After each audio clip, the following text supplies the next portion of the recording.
Hey, super sorry. No, you're cool. You're good. It's not it's not like I forgot. I just didn't write it down. I thought I wrote it down. I think I had another thing scheduled for today that got canceled, and I thought it was the same thing. But here I am. There you are. How you doing, bud? Good, how are you doing? Good, man. Thanks for joining me again. After it's been a My little while. pleasure.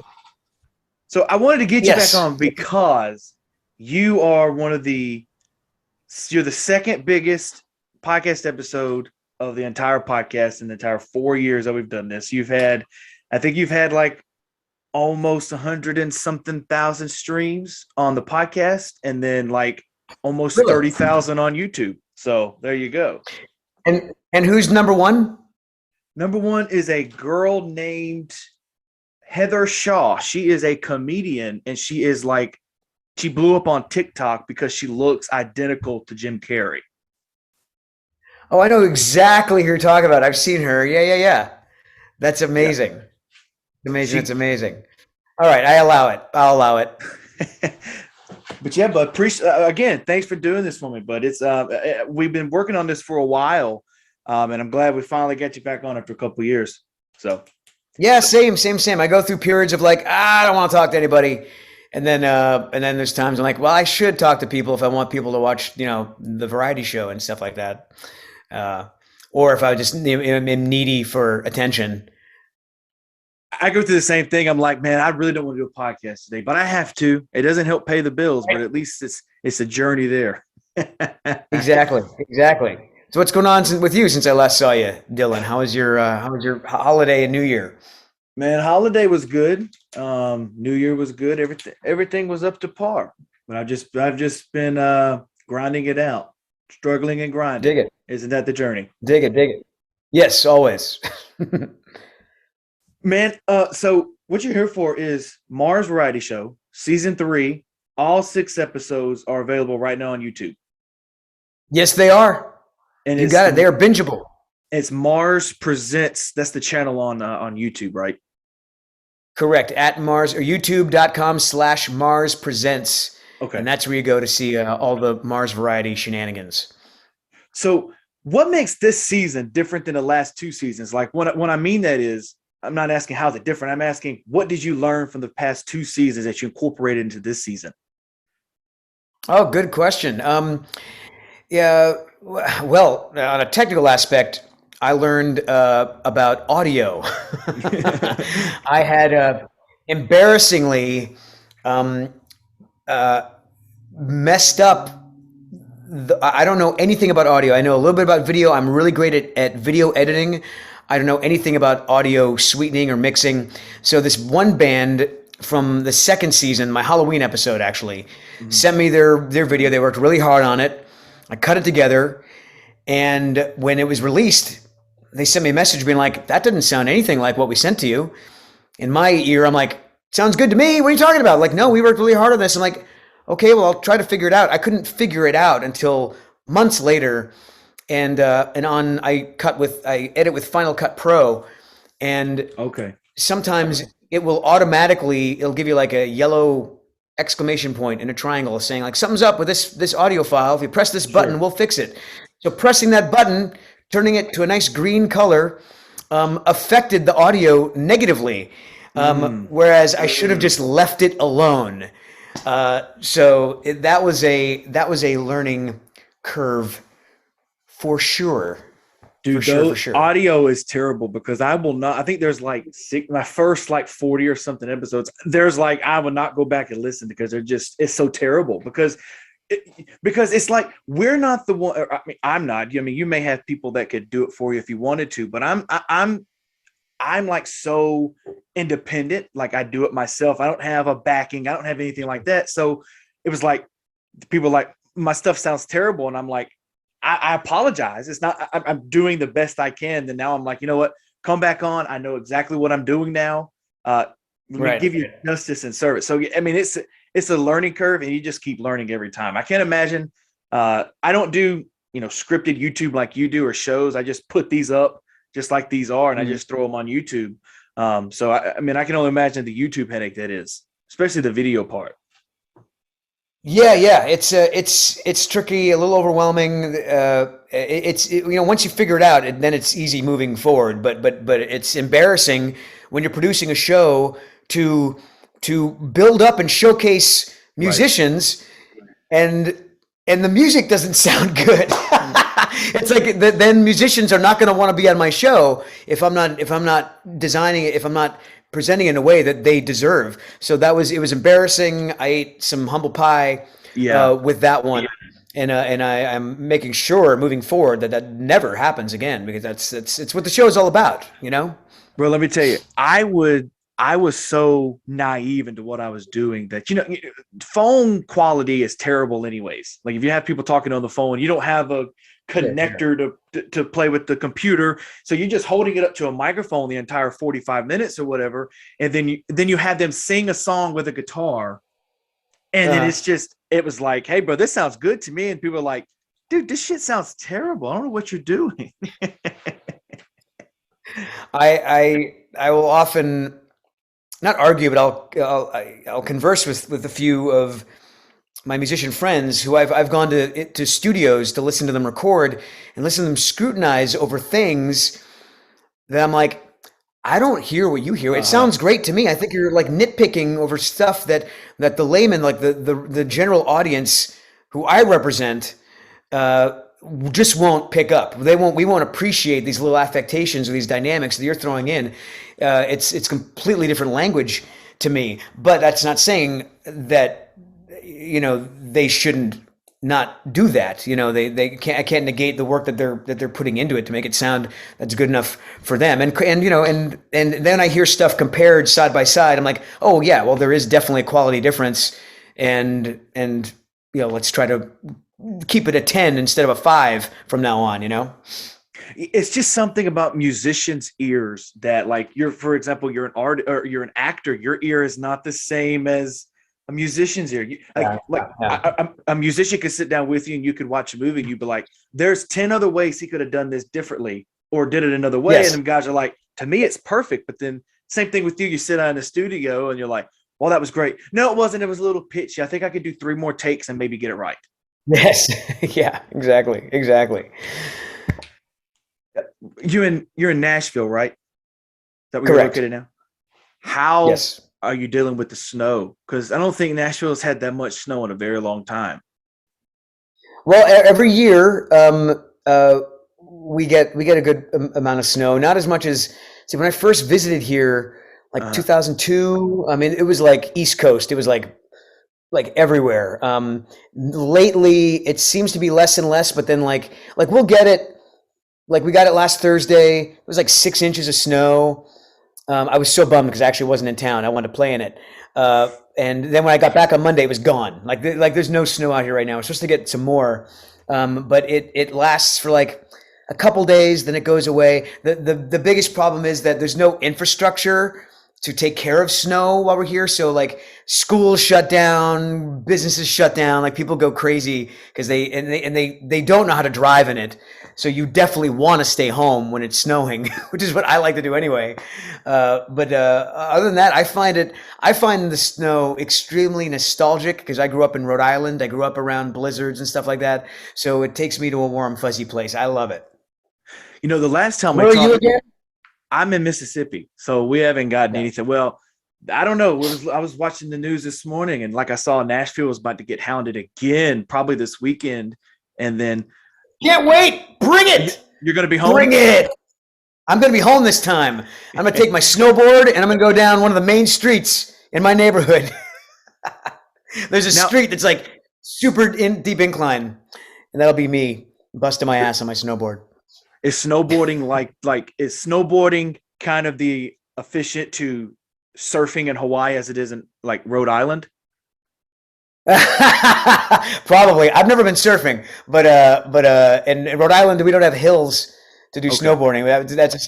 That's just something I would do. When I lived in LA, we have mountains in LA that Right. get snow seasonally, so I would do that there. But yeah, they said that here in Mississippi we may get like, I don't know, half an inch of snow, but my luck, it's not going to be snow. It's going to be that damn rain that just turns to ice and you fall every time you step outside and stuff like that. Oh yeah, that's even worse. The black It's ice. Oh my gosh. black eyes, yeah, man. The last time we talked, I think it was right before the world closed down. Like Okay. it was like right before the world, because it was like February, maybe, and the world closed down what, March or April.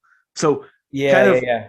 quickly, what did you do between those time where the world closed down to, I don't know, when it opened up sometime last year? You know what's funny is that, and I joke with my other actor friends about this, but like nothing really changed for Mm. me. Like as an actor, a full-time actor, you're home a lot anyway. You're home to wait for auditions. Um, Even before, I mean, even on-camera auditions, you're doing remotely. So my lifestyle didn't really change that much, except for, of course, for travel. I wasn't traveling, doing appearances. I was restrictive as opposed to like seeing friends and going to see live music, which I love to do all the time. My social game really went down. Professionally, I started booking more voiceover, which was great because I had actually kind of lost work moving to Nashville, thinking, well, Nashville, we have plenty of recording studios here. We have plenty of professional recording studios. I'm sure that studio people in LA would book me for cartoons and video games if I had a great place to record. But that wasn't the case. I was still expected to commute to Los Angeles for work, and it was exhausting. It was time consuming. It was out of my own expense.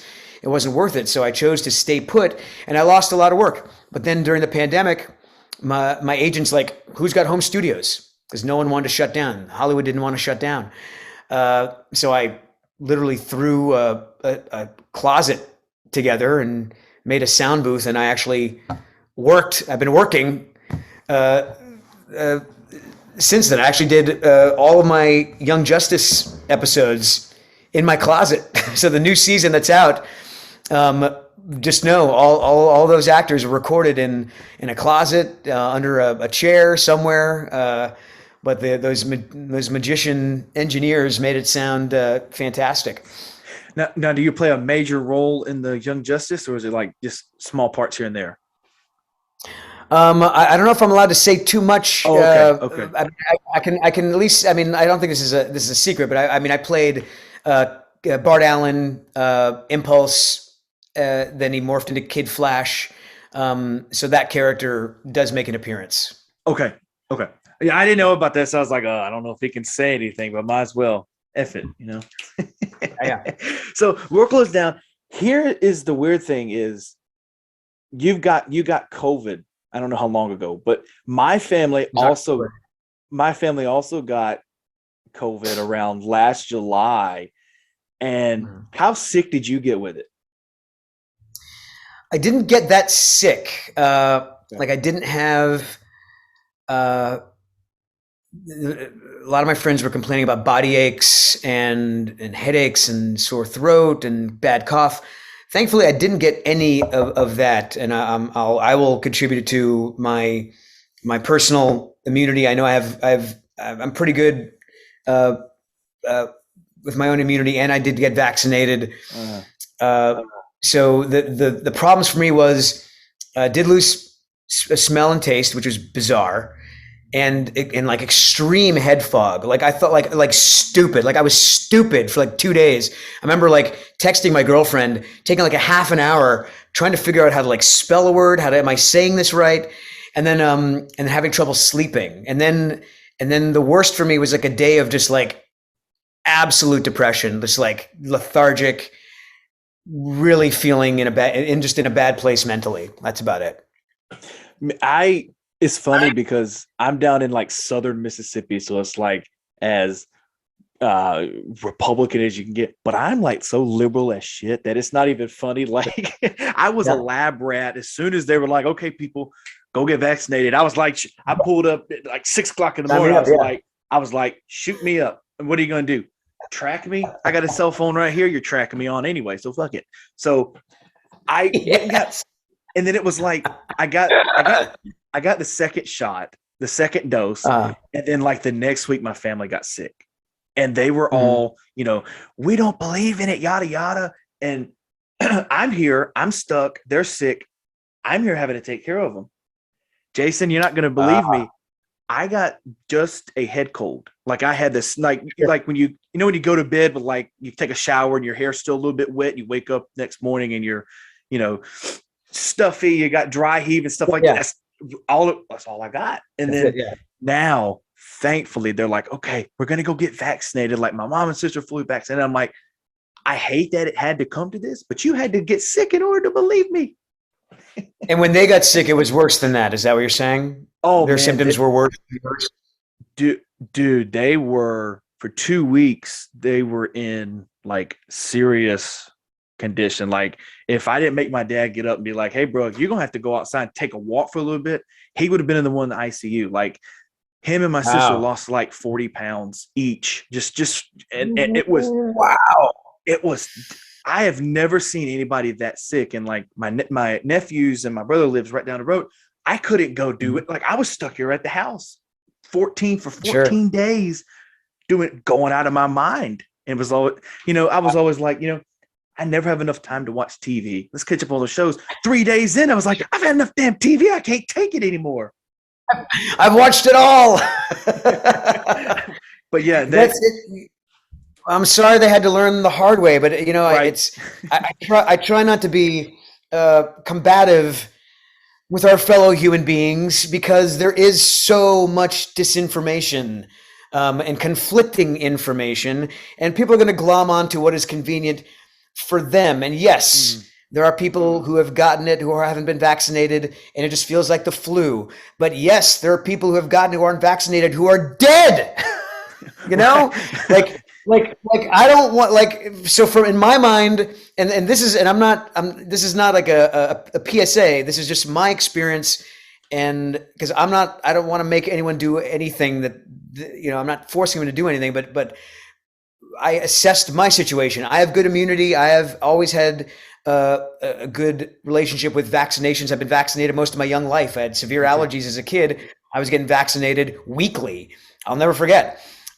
So I'm used to getting shots. I knew I would I was confident I'd be able to handle it. I'm in my late 40s. I don't like getting sick. I would rather be on the side of caution. I absolutely don't think they're tracking us. That is so weird that people think that. And you're right with the cell phone. But And don't you have a that social was security? my You have a social security card you keep in your pocket that's supposedly everywhere. You give it out every time you go to the doctor. I mean, you're getting yes. tracked with what fluid? Like what are they putting in your body that tracking you Yeah. like this? And hey, where are you guys going that you don't want people to know about? What are you worried about? Right. If they were tracking me, I hope they're having a good time because it's mostly gonna be pretty boring. Right. But I brought all that up. I didn't want to bring all that up and people turn us off, but I brought it No, up sure, because sure. I wanted to know. I got the booster myself 3 weeks ago, maybe. And then Mhm. they were like, you may get sick. I didn't get sick with any of the vaccines that I got. The two that you were supposed to get, I didn't get sick. Let me tell you, Mhm. the next day after my booster, I couldn't get out of my bed. It was like I had the Oh, well, flu yeah, I've heard that. from I Yeah. was like, for a good 8 hours. And then finally I was like, you Wow. know what? I'm good. And then I woke up, I was like, if that's what that's like, I don't want that at all. For 14 days? Yeah, No sure. way. Sure, sure, sure. No, goodness, good for you. I'm sorry that No, you you're had that effect. cool. My booster was nothing. It was a walk in the Really. park. Sore arm the next day. That was it. Well, look, man, last time we were on here, I went back and I listened, and I always ask my guests this just in case they come back. And I asked you the question is, what are some things that you would want to talk about that you never talk about on any show? Nobody asks you.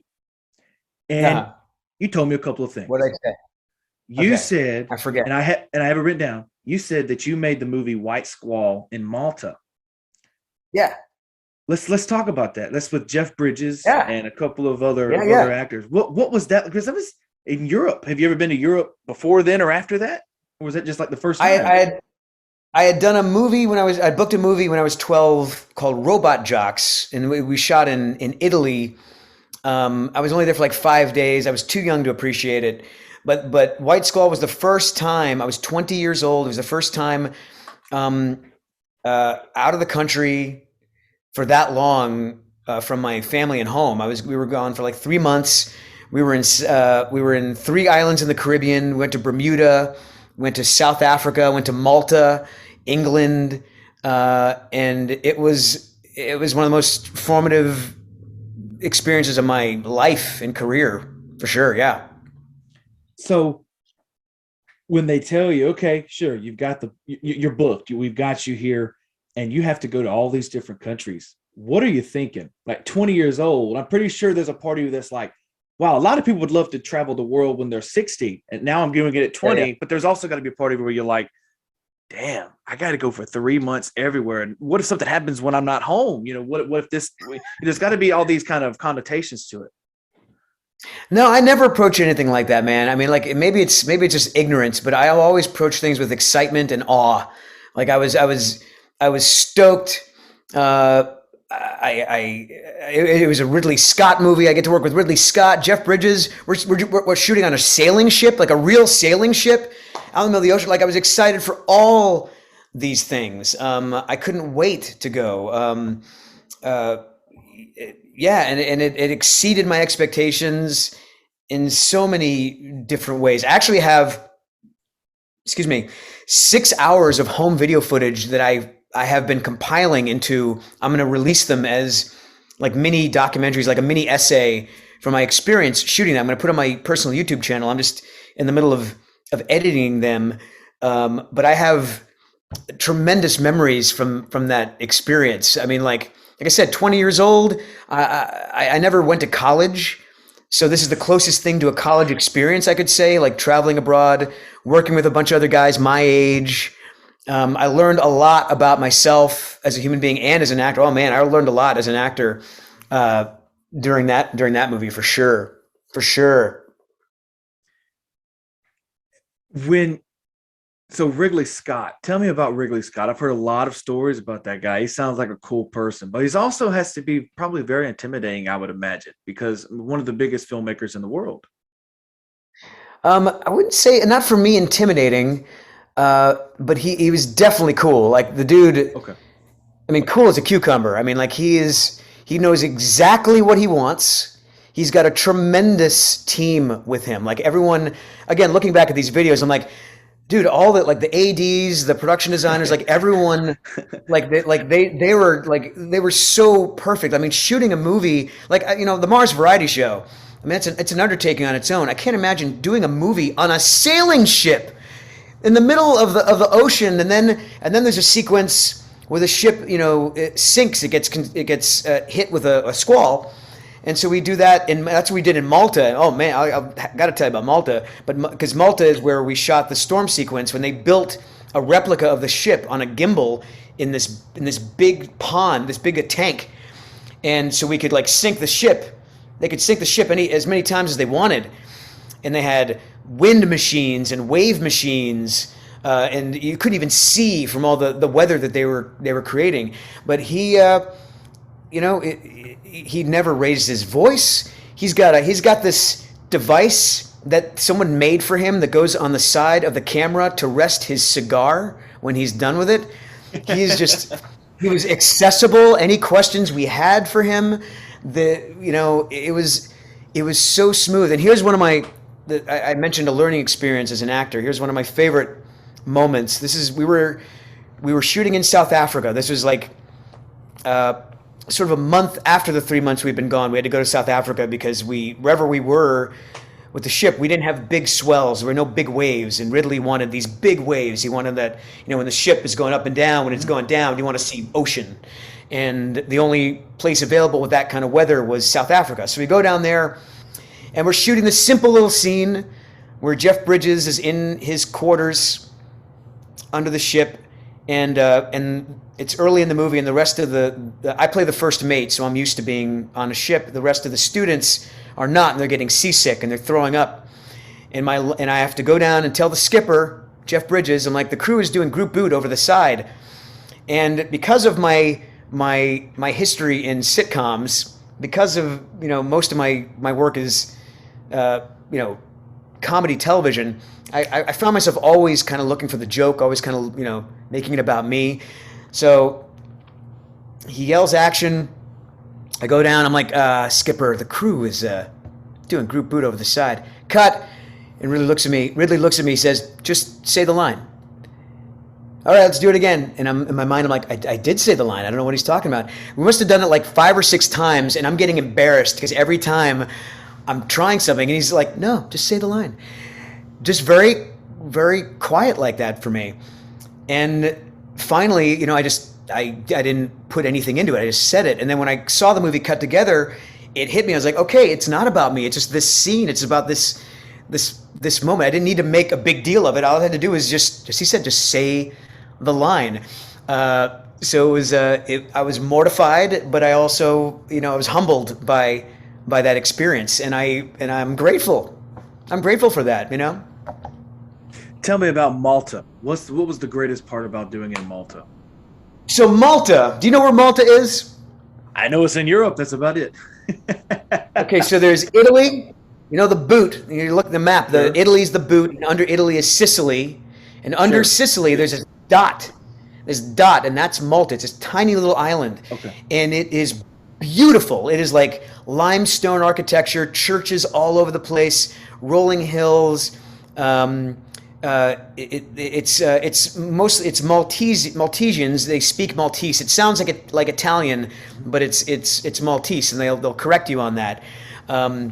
The beaches are just, it's not like fine sand beach. It's like rock, and like when I was there, they had just gotten their first McDonald's, for crying out loud. Like that's how isolated they were. But they had a movie studio there.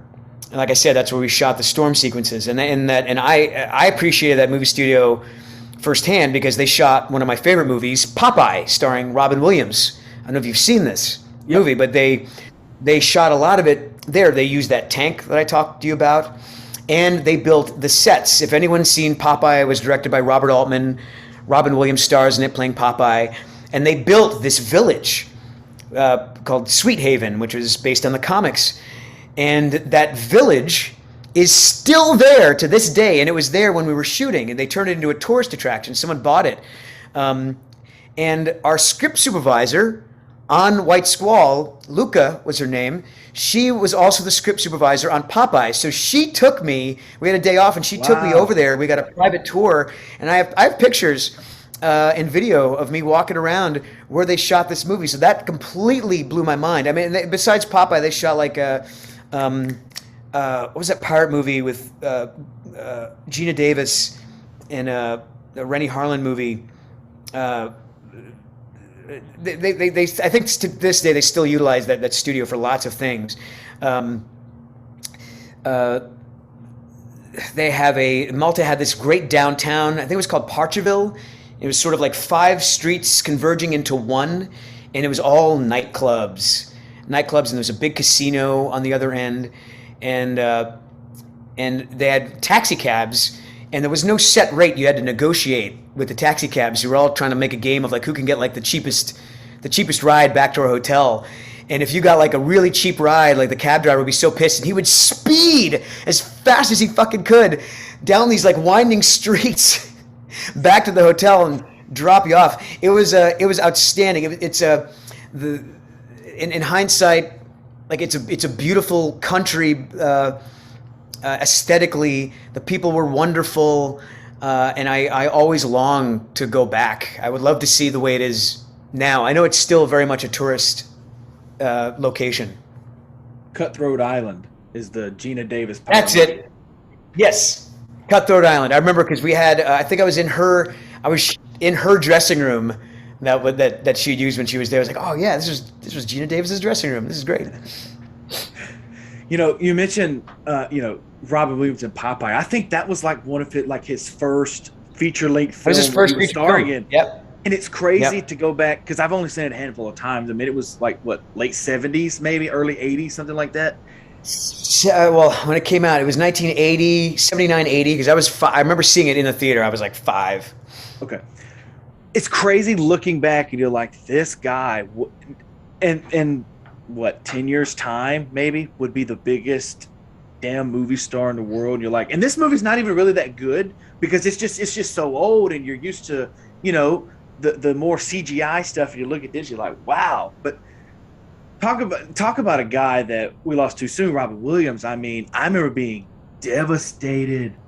I was Oh, same. I, I was in high school when it happened. I remember missing a day of school because it was just because for me, stand-up comedy is one of my biggest loves and passions in life. Yeah, I yeah, yeah. I love it. I've learned everything Same. from, Yeah. and Robin Williams was just that. And you know, Yes. he could he And could then not some. he could not have done stand-up comedy if he would have stepped away from stand-up comedy. He still would have been one of the funniest people on earth because of the movies that he Yes. created. Yeah, absolutely. He brought us so much joy. I think that was why it was so devastating. Him and Bob Saget. I mean, like just so much joy and at very formative times in our lives. It sticks in, and they're so likable. It was very sad when we lost both of them very prematurely, even. I wasn't going to bring it up, but you did, so I'll bring it up. Bob Saget. I, Yeah, let yeah, me tell you, man. I had just recently because I wrote in my journal like Bob Saget was one of my heroes in comedy, like without a doubt, because obviously I watched him being America's dad.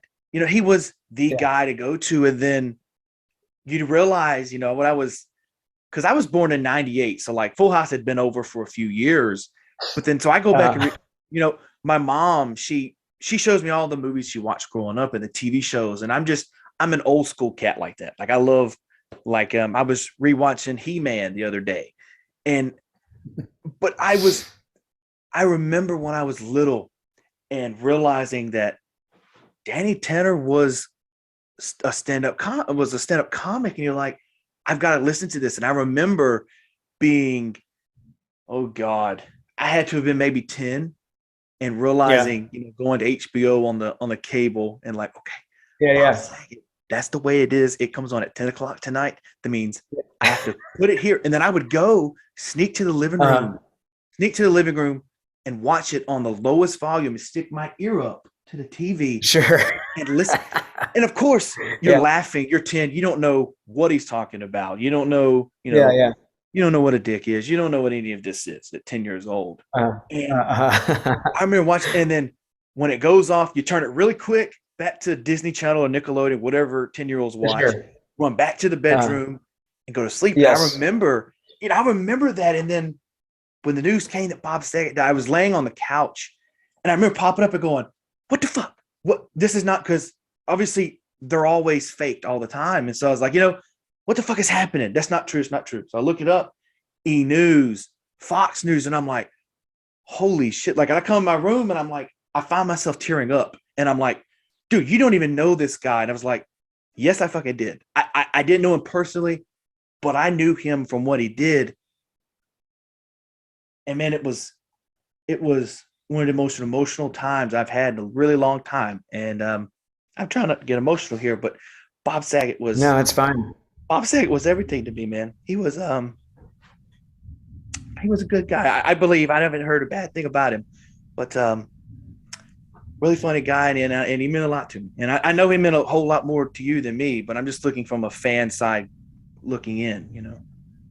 No, you're right in feeling all that. I saw a meme the next day that had like Betty White and Bob and said, "I can't believe like we lost, America's grandma and America's dad at the same time."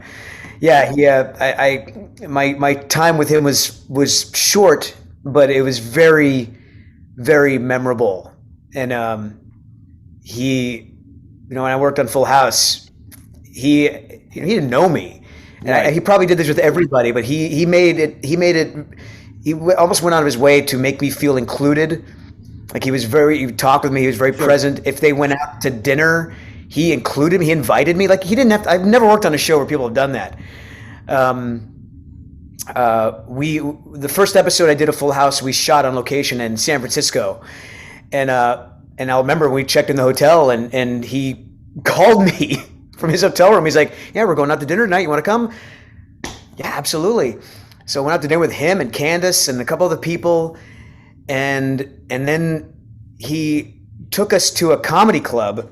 I'd forgotten. I didn't realize that he did stand up. He took us to him and Coulier, they took me and Candace and a couple other people to this comedy club. And because they are who they are, they just let them go on stage. They bumped some other comics, let them go on stage, and he did a set. He had Dave come on and do like celebrity farts impressions and stuff like that. But he was I will never forget how just human he was. Yeah, You know. right. And it was also when I realized that he is definitely not just Danny Tanner. He is a very foul mouthed, very very Sure. very warped minded comedian, and it made me appreciate him even more. Yeah, yeah, when I found out I was at a convention last weekend, and it just sort of happened. A fan had just walked by my table and put their phone in my face and was like, Wow. "Look, he's dead." And I was just like you. I'm like, that's not true. I looked at my phone, and I had to kind of hold it together. It was so it even if I didn't work with him, like you, it hits too close to home. He was in all of our lives for so long. Well, And the thing was, very I think what really hit a strong. lot of people was he had posted the night before that it was a great Yes. show, Oh and my then the gosh. next morning it was just like I was like, Spooky. the hell is happening? Yeah. Because I followed him on Instagram, and Yeah. I remember liking the post that night, and I Right. just woke up and I was like, what the hell happened? And then all this stuff come out. But changing the sadness here to something on a more lighter and darker note. But before we go over this, we do love you, Bob, and we weren't thinking of you. Okay, Bob. Miss So, you, Bob. we are a fan. You're a fan. I'm a fan of the Addams Family. So I want to know, what are your thoughts on Rob Zombie's movie that he's he's doing the Addams Family movie? He's doing the Munsters. That's right, You isn't mean, it? He's you doing mean, the you mean the Munsters. Munsters? He's doing the Yes. Munsters. Okay. Yes. Is that what But you mean? No, I had it confused. Obviously I know the difference between the Addams Family and the Munsters, but I'm Are you sure? You did it a second ago. Probably not. Honestly, probably not. My mind's a little warped today. I could talk But about either one. I love the Addams Family. I obviously have a personal connection with the Munsters. I'm aware of Rob Zombie. Whatever. Yeah, sure. I can talk about whatever you want. Well, I'm a fan of both. Again, Mom showed me both. I think I'm more of a fan of the Munsters than the Addams Family. So I want to know, how did you first get into watching, shows from the 40s and the 50s? Was it just shows your parents watched? No, I was always sort of consuming stuff on my own. When I was a kid, our they had there were only 4 channels, and so that's when they sort of introduced syndication. I think syndication was introduced before then, of course. But my routine, I'd come home from school, and there would be the cartoon block, like DuckTales and Transformers and GI Joe. And then later on, it would go into Gilligan's Island, I Sure. Love Lucy, The Honeymooners, and sometimes Addams Family, Munsters. I was always consuming these things on like before primetime weekdays or daytime weekends. So I was always watching it. I loved it. I loved watching I Love Lucy. I loved Gilligan's Island. I watched it all the time, and I love the Munsters. And Addams Family was never on as much in my area, but whenever it was on, I always glommed on to it. I always found great value in programming and shows from the 40s and 50s, even before that. Have you seen the new, speaking of I Love Lucy, I've seen every episode as well. Have you seen the new I Love Lucy movie with Nicole Kidman? I did. I watched a little bit of it, and I try not to do this, but I didn't finish it. It's weird because I love her. I love Javier Bardem. I love the director, writer. It just didn't land for me personally. It seemed. Yeah, I don't know. I wasn't having a good time. you know, I think I liked it a little bit more than a lot of people, but I'm also one of the, like, I'm a big movie buff and a music buff. So like I do movie reviews on the podcast, all the time. So I'm always watching these as a professional, even though I'm not a professional. Sure. But I always hate when, but they obviously Hollywood, they have to. I hate when they take the true story of something and then they just morph it and they screw it up and people believe the movie version over doing their own research and realizing the real truth behind what was, actually happening. Mhm. What, are you saying that the I Love Lucy movie was not accurate with the? I No, know it dealt with like communism. well She was part of the Communist Party. that's true, but the part about, they kind of had the dates and the outlines a little wrong. Like they either Mm, pushed it forward or moved it back. But there was also the point of where Lucy, revealed that she was pregnant in real life. Lucille Ball was like, "Hey, I'm pregnant. We need to put this in the show." And they're mm. like, "No, because America's not going to realize that, you know, you two have sex because you stay in two separate beds." That's not true, because if you look at the shows beforehand, there were pregnant women in there. Well, no, that was a real thing back in the day. I Okay. mean, they were very concerned about that and not referencing like toilets. That's why we thought like just not anybody in early Use the bathroom, television right? you like use the bathroom. They never referenced that. So that part is true, and that's something that they both fought for. I mean, they're what I did like about it, and it is true, is that they were innovators. I mean, like I think Desi sort of established that multi-camera sitcom look. That's the first Right. time that was really established with that kind of a show, that studio show. They had a lot of groundbreaking stuff, but just for me, that movie in particular, I don't know. I wasn't. I would have loved to have. There were other stories I hear about Lucy and Desi that I would love to have heard more, as opposed to that particular one. Right. Right. So you weren't a fan of that movie. What's been the best movie you've seen in the past year, or maybe the past 6 months? If you even watch, because I don't even know you personally. I don't know if you watch movies on a regular basis or what you do. Oh, I try to. I mean, I already saw Spider-Man twice. I loved it. Oh, dude, No Way I Home. have watched it 4 times, dude. How fucking awesome was that Four movie, times. brother? I mean, oh my, yeah, 4 times. All three of those movies are fantastic for me. They're all very satisfying. I love the performance. I love the action. I love it. I couldn't get enough. And everything, the little spoilers they threw in there that we all knew were coming, that were there, was very very, Right. very satisfying. I had such a great time with that movie. And Absolutely.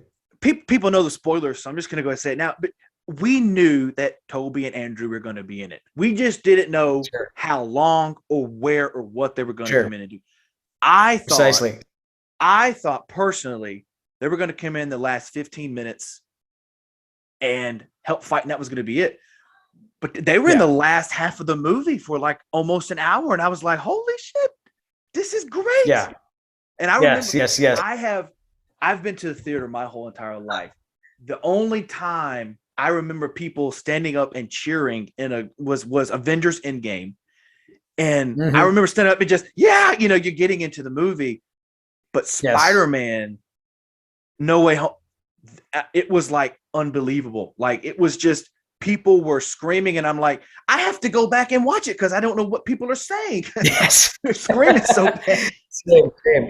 Yeah, But Nashville movie audiences are not as boisterous as those in LA, but people it was like a very visceral reaction. Like as soon as, like when Ned had opened that portal and you see the yeah, silhouette of Spider, like, oh, I know which Spider-Man that is. That is Andrew Garfield. Yeah. And then that reveal was outstanding. And then Toby comes in. Oh, when they had Charlie Cox in there as right. a Daredevil. See, here's the thing though. A lot of people did not realize that was the same Charlie Cox from the Netflix show. Because I watched all those damn Marvel shows. So people were like, Yeah, yeah. "Who is this?" And I'm the lone person. Woo! And then people are just sitting there silent. And I'm like, Yeah. "Oh man, am I the only one that watched Daredevil on Netflix and know who this That's guy so is?" funny. That's so funny. My argument is like, where was he when all this shit was going down? Wasn't he available to help? What was he doing? See, and my thought was they had announced that it was going to be the Sinister Six, and there was only 5 villains. And so I'm sitting there thinking, 1, 2, 3, 4, 5. Where's the sixth villain going to come in? People thought Venom was going to come in, and Ah, but my only takeaway from the movie, Jason, and this is the only knock I'm going to give the new Spider-Man. I yes. hated the way Tobey Maguire's Peter Parker just stepped through the tunnel thing, because I was like, because then he goes, "I knew you were coming." How did you know you were coming? You were not this smart and or Spider-Man. What the fuck is going Well, on? no, they. If you remember, they were also. I mean, like he wasn't pulling him in from another dimension. Like they were being pulled in from other parts of the city, so they were already there, pulled in, just like the villains were. They were, and you know, he's smart enough to figure out that something was up, and he must have. I'm guessing through. You know, if we follow from like Toby's point of view Sure. of maybe of arriving, he probably investigated, where am I? What am I doing? Oh, look, there's this other Spider-Man. You know, he's probably smart enough to know about, you know, to consider a multiverse because he's super brilliant. He's somewhat of a scientist himself, you know. Sure. And so because I did think about that as well, but then I think it's justified if you think about it. I was disappointed that he came in like plain clothes. I'm like, oh, is that it? Is he not going to do it? Is because I know Toby has a bad back in real life. Like maybe he doesn't want to do all the things. But it was completely like you said. The last half was just Peter 1, Peter 3. That was my favorite line from Andrew Garfield. Peter 3. Like, damn, I guess I got to be the last Peter. Here we go. Yeah. And you know, Willem Dafoe just you can say whatever you want to about Tom Holland. That was Tom Holland's greatest movie, but don't disappoint Willem Dafoe. I mean, I did not insane. It was insane. And the best part of the entire movie, besides, you know, the Spider-Man coming in, was I hope people have clicked off, by the way, knowing that we have spoiled this movie. I hope they've just clicked off of it internally. I hope we'll have to put a spoiler if they haven't seen it already. I mean, it's made like $6 billion. I think everyone's seen it by this point. Let's hope so. But maybe let's put a disclaimer. But yeah, Willem Dafoe is terrifying. It was terrifying. So good. Yeah. But the best part of the movie, in my opinion, besides, you know, the Spider-Man coming in, they're having this big fight, was when all the villains were in Happy's apartment, and you know he's trying to get them better, and then Peter sees and his tingle can feel him turning into the Green Goblin. That was brilliant. I was like, oh my goodness, what are we doing here, bro? I was like, this shit is great. Do you have a favorite movie of the last year that you liked? You know, I recently just watched the new Ghostbusters Afterlife. Yeah.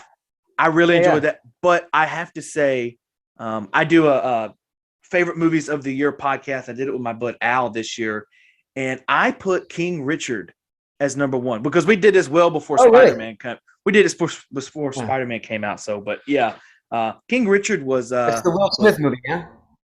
And you know, I don't know anything about sports unless it's wrestling. So I was lost in the tennis, but it's Will Smith. I have to watch it. You know, one of my favorites. Dude, he blew it out of the water. And I knew nothing about tennis. It was fantastic. It's strange how I've gotten to a point in my career where I know very little about movies that are out now. There's so much content. I remember I could tell you, I could go by an AMC movie theater, look at the 20 films that are on the billboard and be like, I've seen every single one of those. And now I'm like, what is that one? I have no idea. So I just saw Will Smith, King Richard. I thought it was like, I honestly thought it was like a Shakespeare thing. I thought it was like a Kenneth Branagh movie. I didn't even know it was about tennis until you just told me. It's about Serena and Vanessa Williams. Oh, okay. And their father, is he play their father? Yeah. Oh, okay. Oh, how about that? Well, I'm very interested in that. I'll definitely give that a shot. Sure. So I just got a few more things I want to talk to you about. We'll get you off here. We're about to hit our hour mark, and I'm pretty sure you guys have a lot of stuff to do. But I like taking dark turns in the podcast, like just something that people are not going to like. Why the hell are you bringing this up in a great conversation? You want to talk about Bob Saget dead again? No, we're not going to talk about Bob Saget dead again. We want to talk about what's a conspiracy theory that you believe in, or a conspiracy theory that you're like, you know what? With the right evidence, I think I could believe in that. Wow. I'm trying to think of conspiracy theories that I entertain. I don't know if it's a conspiracy theory, but I think aliens exist. I don't know if they're among us. I don't know if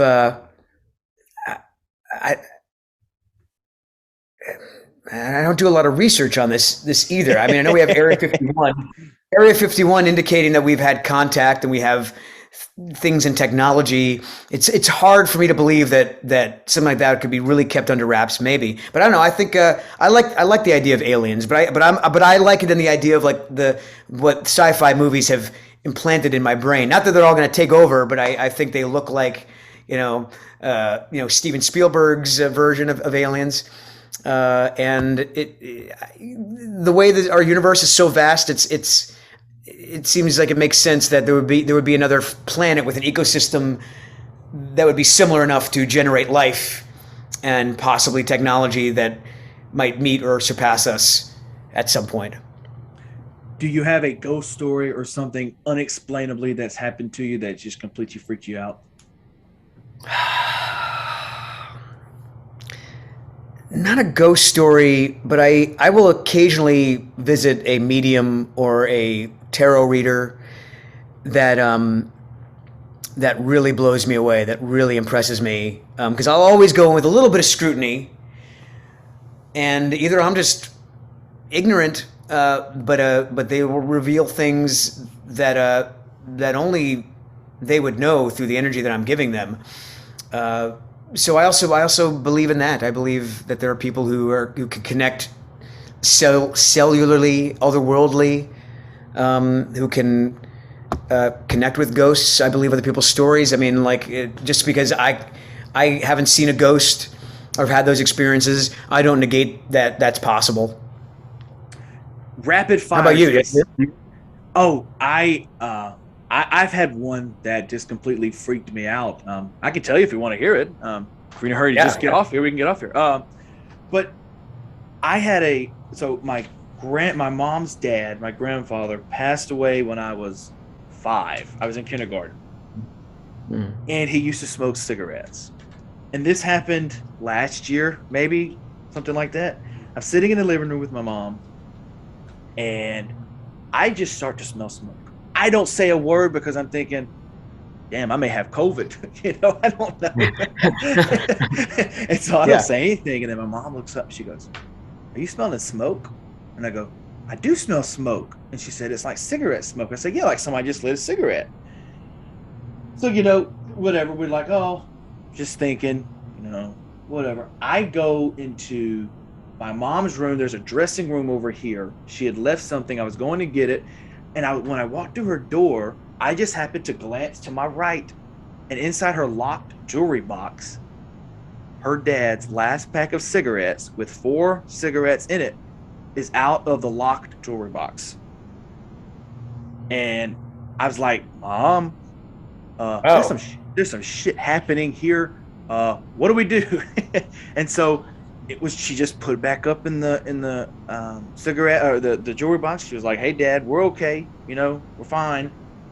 That was the last time I've ever heard of it. And I was like, no one else in your house, no one else in the house smokes cigarettes?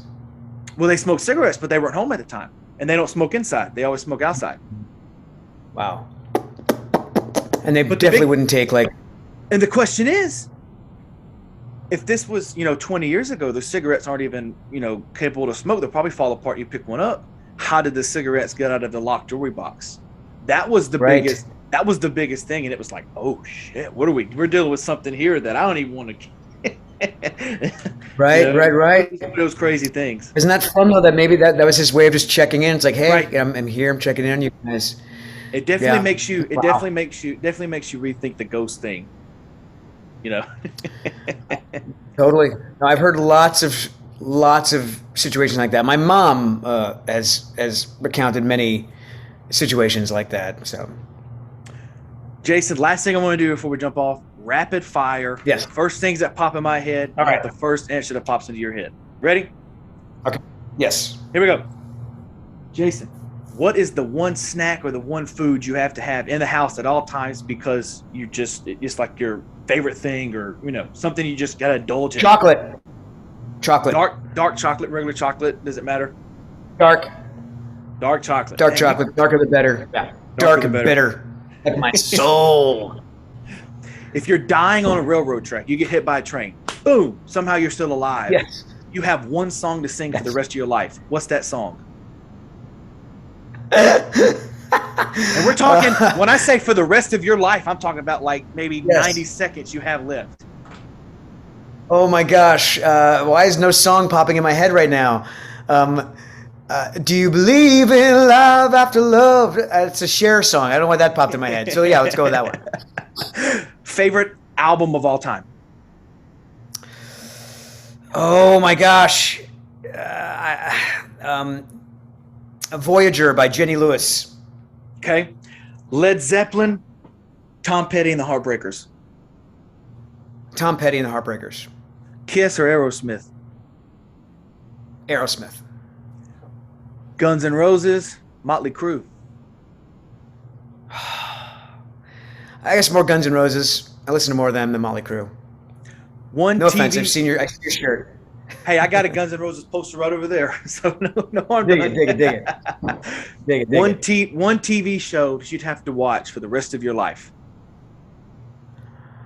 Gilligan's Island. Gilligan. Now, is that a big season? Like, is there like 15 seasons of it, or is it just like There's only favorite? 3 or 4. Okay. There's only 3 or 4 seasons. Yeah. I had someone that outsmarted me when I asked that question and said The Simpsons, because there's like 60 seasons of The Simpsons. And so once you get through them, you're like 3 years into the future. And I was like, damn, dude, this dude is like thinking on another level. Oh, that's a good one. I'll steal that one next time. Favorite book of all Or I time? should have said Sesame Street. Sesame Street. Sorry? Favorite book you've read of all time?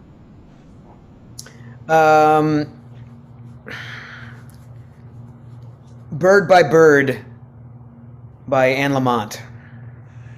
Last question of the rapid fire. I will be coming to Nashville in the next couple of months. What's one thing I have to do? You have to go to Printer's Alley, and you have to go to the Bourbon Street Boogie Blues joint and see Stacy Mitchard Band.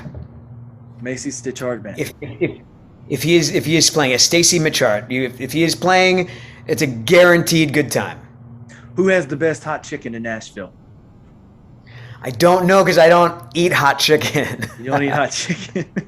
I don't do the hot chicken. What are you, vegetarian? Hattie B's. Or do you just don't? No, eat I hot just chicken? don't like my ass on fire the next day. Yeah, but I don't like is it hot. that hot though? But is it that hot though? That's what I'm at. Like, is it like just like terrible hot where you can't even eat it?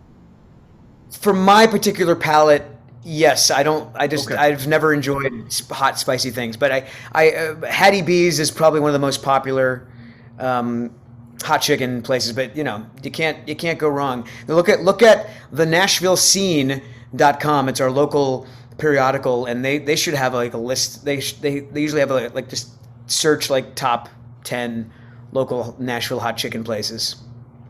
Cool, brother. Look, man. One thing I want you to do, I've taken up an hour of your time. Now it's your turn Tell to me, take as much time as you want.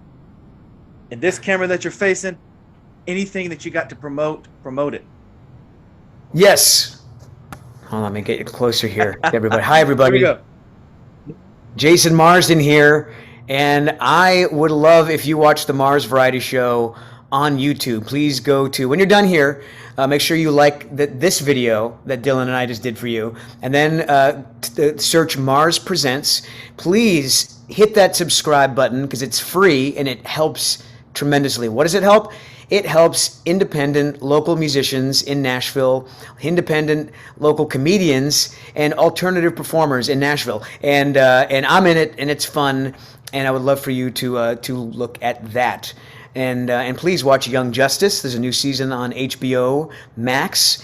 And play Skyrim and play World of Warcraft. You might hear me. And I will also be doing public appearances. I will be at 90s Con in Connecticut in March. I'll be at Ohio Con in Columbus, Ohio in February. And you can also write to me at Jason Marsden on Instagram. That's it. That's all I got so far. Well, brother, look, it was fun having you on, and I do appreciate you taking the time out because I know you've had better podcast interviews, better interviews in general. I just like to get on here and let people have fun. We don't talk about it. Hey, you're the only one I've done twice, so don't even say that. So far. You're the first one I've done more than once. I'm also going to be the first person you're going to have on the third time near the Down the Future. I can't wait. I can't wait. If this episode exceeds the views of the last one, then I will definitely come back for a Okay. third. Means I got to promote like hell. Just saying, gauntlet thrown. There you go. Hey, dude, look, we're done with the podcast. I've got some podcast shirts. I'd love to send you one if you're willing to have one. So I just get your email and I'll send it to your PO box or wherever. Perfect. A small. They have small adult shirts. I've got smalls. I've got Perfect. smalls. Excellent. All right, brother. Excellent. I'll give you the address. I'll be proud to wear it. All right, brother. Look, Jason, appreciate your time on here, dude. Thanks again. Appreciate you too, Dylan. Take it easy. Yep, you too, man. And sorry I was late. No, you're cool. If I said anything out of the way, just let me know and I'll take it out if you don't want anything to be aired or anything like that. In the new. Okay. Nope. Do not edit a thing. All right, brother. Appreciate it, dude. Have a good one. Bye-bye.